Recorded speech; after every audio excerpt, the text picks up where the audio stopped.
ركزوا معايا عشان هقول لكم على موضوع الهوليوود سمايل ده، سواء كنت عايش جوه مصر او بره مصر. ولو انت مش عايز اصلا تعمل هوليوود سمايل، تعالى اقول لكم ازاي يبقى عندك ابتسامه جميله جدا بحاجات بسيطه قوي قوي. وقبل ما اقول لكم على شويه اسرار وازاي تستفيدوا منها صح، ما تنساش اللايك الجميل بتاعك والمتابعه لو انت بتحب اسنانك وبتحب مجال طب الاسنان. معاكم دكتور عبد السلام محمد من سمايل اكسبرتس، ويلا بينا. يعني ايه سناب اون؟ ببساطه شديده جدا، سناب اون دي هي حاجه بنلبسها على اسناننا عشان تخلي اسناننا شكلها حلو. بتتعمل ازاي؟ بنروح للدكتور علشان ياخد لنا مقاس لاسناننا، سواء كان مقاس ديجيتال بالسكانر او مقاس عادي خالص بالعجينه. ده بعد يوم او يومين بتكون جاهزه، حضرتك بتاخدها تلبسها على اسنانك. مميزاتها اول حاجه ان هي بتداري على كل العيوب اللي موجوده في اسنانك، سواء كانت تصبغات او فراغات في الاسنان او اي مشاكل موجوده في الاسنان. الميزه الثانيه ان هي بتكون سعرها قليل مقارنه باي حاجه تجميليه انت ممكن تعملها لاسنانك. اما الميزه الثالثه فهي بتكون ان بتتعمل في وقت قليل، مش بتاخد وقت كتير في تحضيرها زي العدسات التجميليه الايماكس فينيرز. كمان بتقدر تشيلها وتحطها في اي وقت، وانا شايف ان دي ميزه مش عيب. حاجه كمان ممكن تكون مهمه جدا لناس كتير، وهي انك مش بتحتاج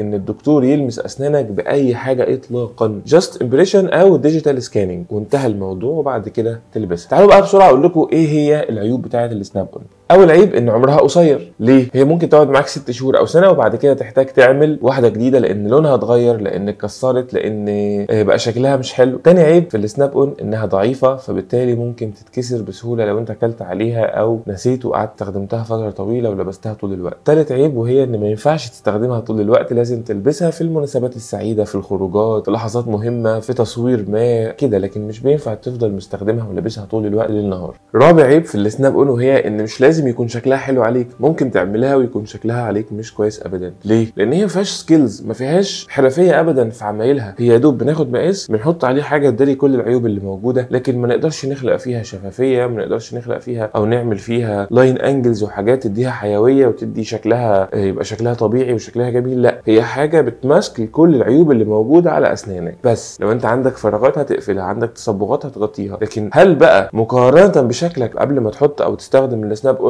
هيبقى شكلك احلى ولا لا؟ دي حاجه ترجع لك. حاجه كده كانك اشتريت جاكيت او شميز، حلو عليك ومش حلو على الشخص التاني ده، فالدكتور ما يقدرش يضمن لك ابدا ان شكلها هيكون حلو عليك. اخر عيب ومهم جدا اقول لكم عليه برضو، وهو ان لو انت عندك بروز في اسنانك، تخيل ان انت عندك بروز في اسنانك فحطيت حاجه كمان على الاسنان من بره فبقت بارزه اكتر، فده ممكن يضايقك. لو انت عندك بروز في اسنانك وانت بنفسك مش هتقدر تعرف هل انت عندك بروز في اسنانك ولا لا، لكن الدكتور المعالج ليك هو اللي يقدر يقول لك انت عندك بروز ولا لا، وبالتالي السناب اون هتكون مناسبه ليك ولا لا. اما بقى الايماكس فينيرز فدي حاجه تانية خالص، هحكي لكم عليها في الفيديو الجاي باذن الله.